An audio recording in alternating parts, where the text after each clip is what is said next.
This is BBC Two. Now the computer programme, which takes a look at how computers store information. Cell, C, sex, male. We seem to do a great deal of filling in of forms these days. Whenever you apply for anything, particularly anything official, from a rate rebate to a car licence, there always seems to be a form for it. And you can see from the way many of them are laid out that they're not really meant for people at all. They're meant for computers. And it seems that every day we need to store more and more information about more and more things. And it's not stored on paper anymore. It's on the computer.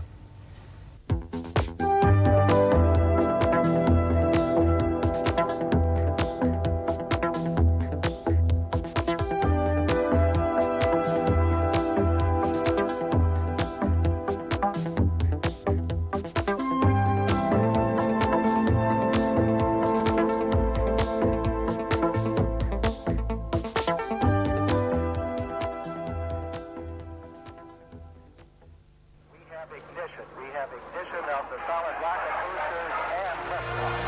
Liftoff of America's space shuttle, and the space shuttle has cleared the tower. Houston now controlling. Mission control confirms roll maneuver starting. The launch was perfect as the Columbia completed the pitch-over maneuver and arced out across the Atlantic. The next move, 2 minutes 7 seconds in and 27 miles up, was the separation of the solid rocket boosters.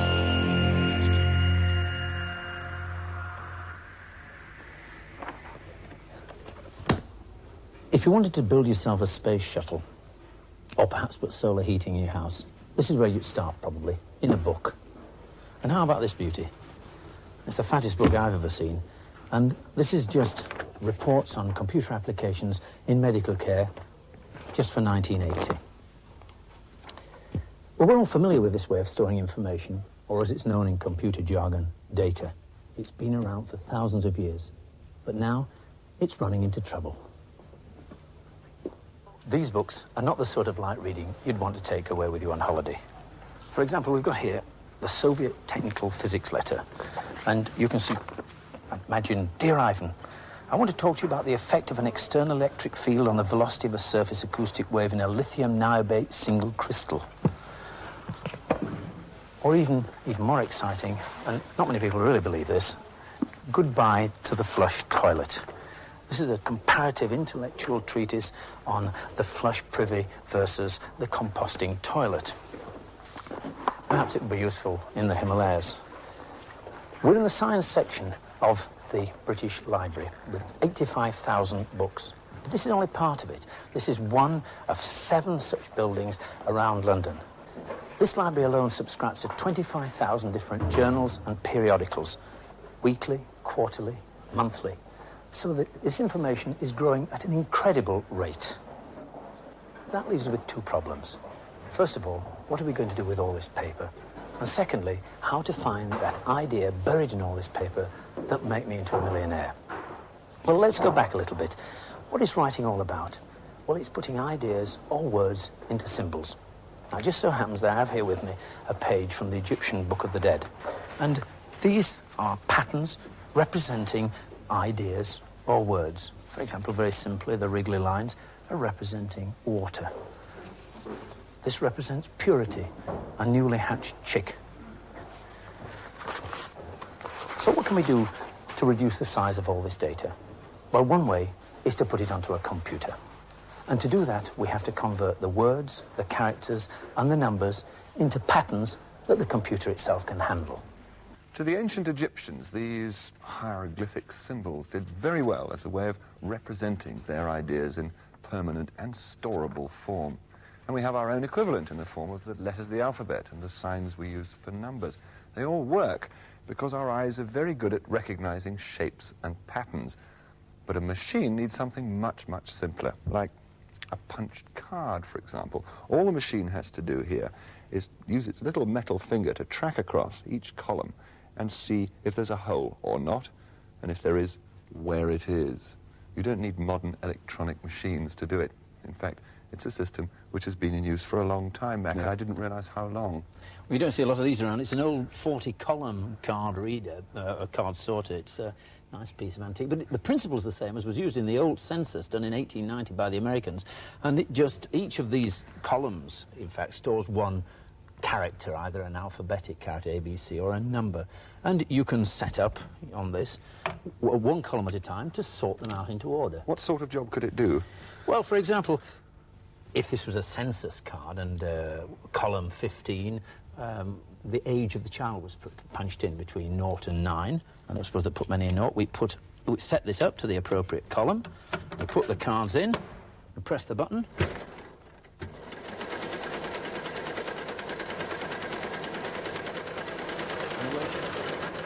And here we have on pocket 9 all the children who are 9 years old with all their details, their names and addresses. And the real secret is you could take all these cards again, take them out, and then reuse them again for another analysis you wanted to do. So it's hardly surprising that this machine has been superseded, because I suppose what you really want is the information contained in the holes in the cardboard rather than having to shuffle all the bits of cardboard around, and that's where computers come in, I bet. Well, that's exactly right. And if you look at the way it's stored on a card, we just snip off a column of information here, and you can see quite clearly the problem.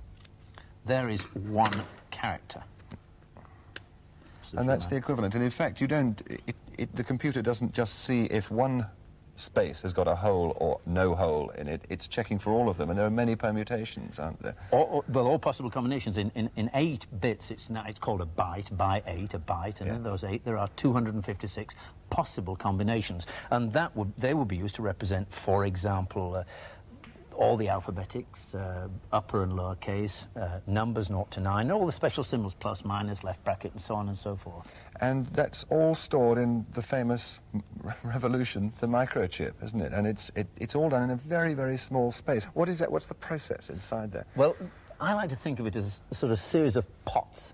And some are full of electricity, and if you like, they're in 8s, and some are full of electricity, some are empty. And you can read out and detect out of those 8 which is full and which are empty. And from that you know what the combination is and what character it represents to the computer.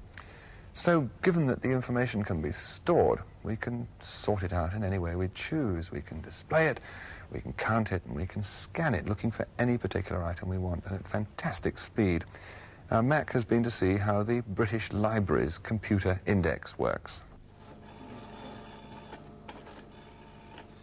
And the first thing to do is to connect the library's terminal through the telephone to any one of a number of large computer databases. In this case, in another part of London. I'm looking for the application of microcomputers or computers in the home. Where do you think we should start? Computers? OK, we'll try computers first of all.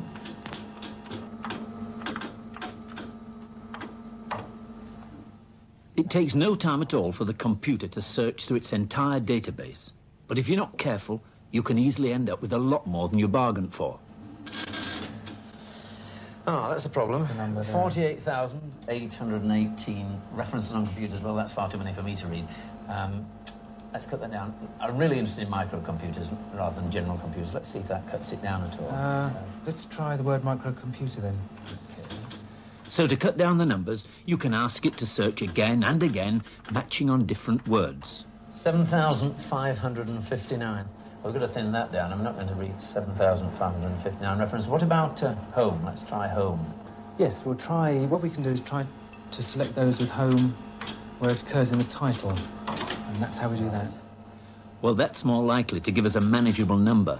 I've got it. A smaller set now, 46. We're down to 46.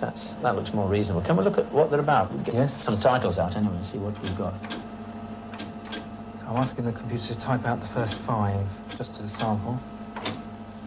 Now we've matched on personal computers with the word home in the title. Electronics in the home, that looks good. And here are several references. Home computers, that's OK. No pet peeves, whatever that is. And the professor rests at home. Adapting a home computer for data acquisition. Well, can we have a look at a bit more detail of the of electronics in the home? Yes, we can print out the first one with a bit more detail. When you've finally narrowed it down, it doesn't just give you the number of books, but an abstract of the content of the book itself. The orbit shows how the expanding thrust of electronics is likely to penetrate and influence our home environment of the 1980s. The home of the future is likely to become a centre for incoming and outgoing electronic signals, which will be used by members of the family to meet their particular needs. Well, out of all those thousands of books, we managed to find the journal that was in. And you got it very quickly, too. But why, for a job like that, do you have to use your computer to talk to another computer? Why not have all the information in a box like that? If you take a book like this has approximately 400 words on a page. Right. And so if you look at the screen of this television, on you'd need 3 screens like this to be the same as one page. So that's quite small. The 32,000 characters in here is about 12 pages in this book. So when you start talking about books, that 32,000 seems relatively small. And that's obviously why you have to extend your storage capacity by using tapes or floppy disks, that kind of system. Yes, the tape or this small floppy, that would handle about, at its maximum packing, its maximum amount it could store, would handle about a whole volume, the characters in a whole volume. And this is about twice the diameter? Yes, it's about double the amount of characters. That would hold about 1.2 million characters as a maximum. Right. And for really big storage jobs, I suppose you need those really big hard disk memory banks, is that right? Well, this one isn't one of the biggest. It's a sort of medium-sized machine, and this disc will hold about 80 of those novels, or the characters out of 80. It's not just one disc, is it? There are several. No, there are 5 discs here, and the heads go in between to read the data, which is stored magnetically on those discs. And we can load it on the machine quite simply like this, bang, bang. Oh, and there's the magnetic surface. In fact, it looks like magnetic tape, sort of laid out in the form of a flat gramophone record, almost. Well, it's exactly the same principle, of course, but it's obviously much faster to access it, just like a gramophone record. You can pick an individual item of data out on it. Right. Mind your thumb. And again, the bigger the machine, the bigger the storage capacity. Yes, this particular machine, although not a very big mainframe machine, it has in fact got 1 million bytes of storage, as opposed to the 32,000 that this little micro has. But the breakthrough is going to come with, I think, this, which is the video disc. And this will store the characters on this one disc that you'd need 3,000 books to store. And another way of putting it, for example, with cassette tape, it would require enough cassette tape to stretch from London to Chicago, and it would take 4 years to read that cassette tape. The capacity to store the equivalent of 3,000 books is like the size of an encyclopedia. Well, you'd actually get the whole of the Encyclopedia Britannica on this disc. Well, let's just peep into the future for a moment, and we've got a little program lined up here, which could be the Encyclopedia of the Future. If I type in Space Shuttle, and there's your page of information. The book is open for you, and to make the page move so you can carry on reading it, all you have to do is press the space bar. What's more, this is something a video disc could do in the future. Not only do you have pages of written information, but if you typed in the word picture, and this is what you get. And make it move by doing that. We have ignition of the solid rocket boosters and liftoff. But uses like that for the video disc are still a long way in the future. Because the computer can store and manipulate such vast amounts of information, we're only now beginning to discover ways to use it. Jill Neville reports.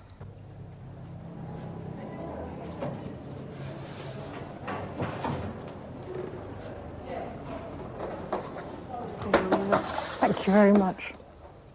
When you're ill in hospital, you need good, wholesome food, and it's important that you have a choice. A system of menu cards has helped in many hospitals, where you mark the card with the food you want, but you still have to order up to 24 hours in advance, and by then you mightn't be feeling so good, or you might have even been discharged.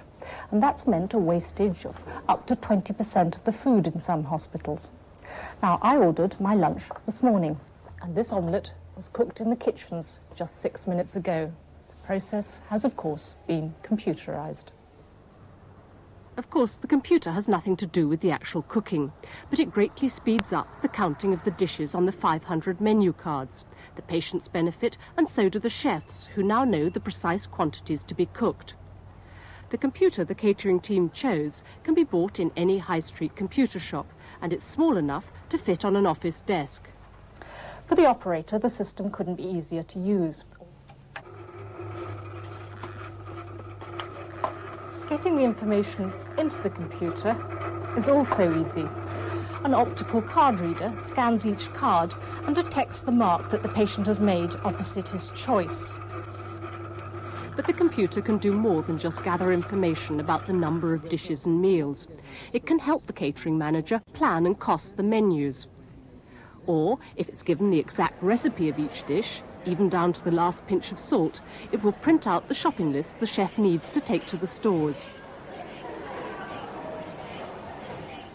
Dish recipe code. So let's have an MC012, which happens to be the beef goulash. What's more, if the computer's programmed with the price of each commodity, it can combine that with the shopping list and tell the catering manager the total cost of the day's meals, or the cost per patient, or indeed the total cost of any of the ingredients used in the kitchen that week.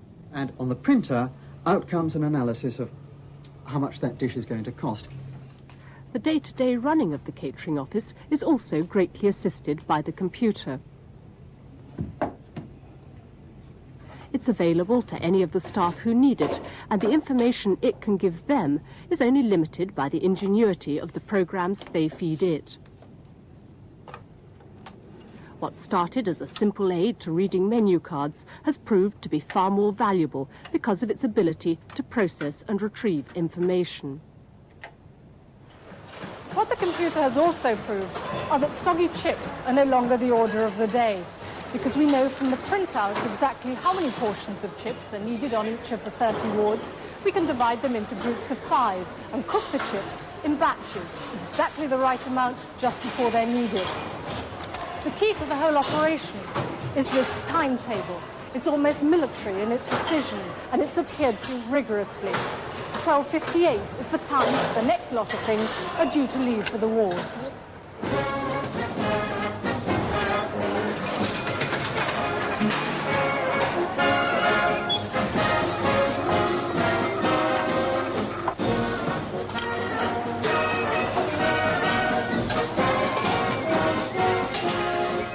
At this hospital, they've had the computer system running for just 2 years, and it's paid for itself over and over again.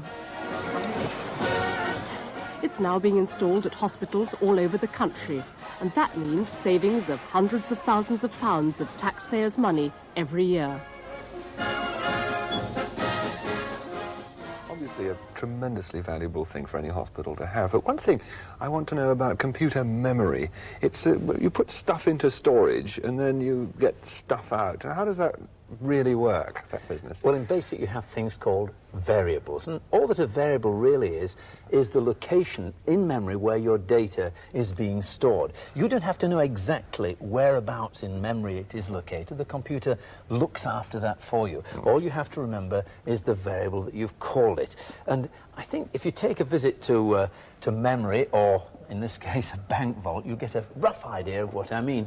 In a bank vault, you give them your name, they may look at a list, and they'll come out with a number where your worldly wealth is located. In exactly the same sort of way, in BASIC, you give it a variable, and you name it, and the computer will decide where it's to be located in memory, and whenever you give it that variable name, it goes to that location and pulls it out. It has no idea what's in there, but it just knows that when you give it that variable name, it goes to that position in store and takes the contents out, or copies of them, and gives them to you. So just like the bank vault, the bank don't know what you've got in your box, so the computer doesn't know what's in that memory, and you don't know where the computer's located that particular bit of information until you want it, and the computer goes and finds it for you. That's precisely correct, and like a bank, when you give your name, you always get what's in that box. Right. Well, we put together a little database here of 4 of your friends and their birthdays, and we're calling these variables.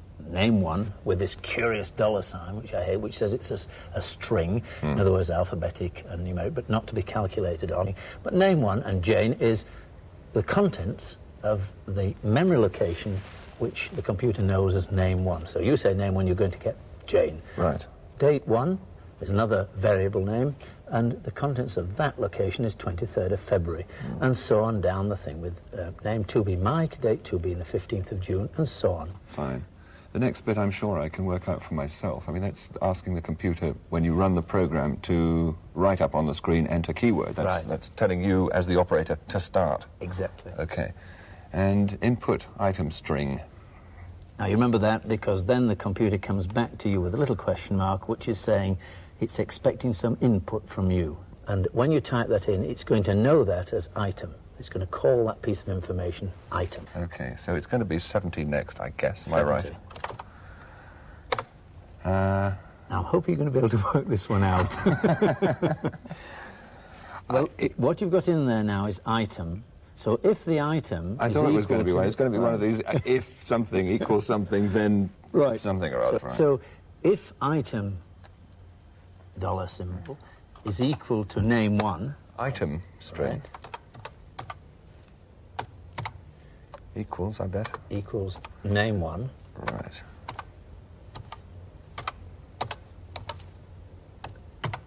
Then we want to print her birthday. Right. So then print date one. You have to say then, because that's its language. That's part of BASIC. And print is part of its language. Right. Date one with the dollar. Date one. And the $sign means it's a string of numbers and letters, not something that's going to be calculated with. Correct. Right. Okay, then print date one strings, all right? Now, obviously, we've got to do that for everyone, the way we've written this program, for every one of the pieces of data. But we've got a little program which we've written on Well, that cassette, saves so a lot of time. Otherwise, it could be flogging through all yes, the... we'd have to type them all in at the moment. Now, what we're doing, in fact... Now, load we've got load to do, haven't we?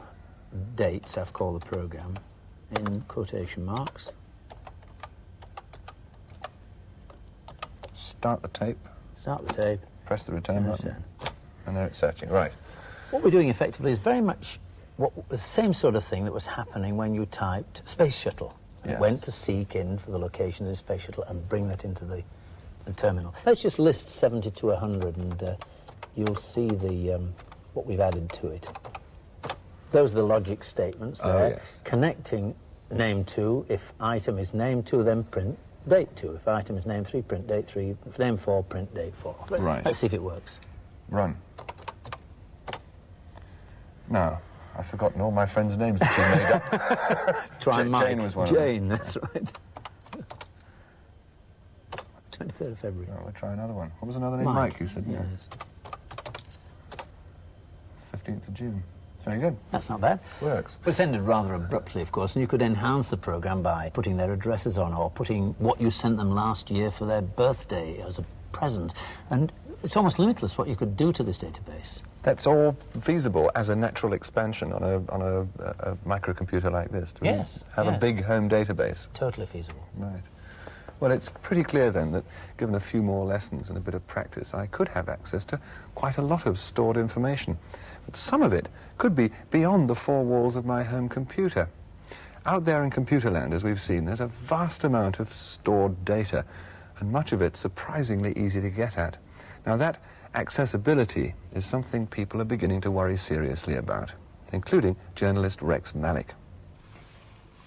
What we do with computers has always depended on the cost of storage. Well, the cost of storage is becoming trivial so that we can all hold almost any data we like on a computer. Does this mean that there's a kind of electronic big brother waiting out there in the future? Well, yes, I'm afraid there probably is. For the technology is now beginning to place awful temptations in front of administrators. Do it fast, do it easily, do it cheap. What we need is law, custom, and procedure. We need to be able to control what is held on computers, who has access to it, and how they can use it. And we need to be able to correct the record. What worries me is not that Big Brother will get it right, but that he'll get it wrong. The trouble is that people tend to believe what computers tell them. Well, they shouldn't. There's a more than 20-year-old rule in this game, and the sooner everybody memorizes it, the better. It's garbage in, garbage out.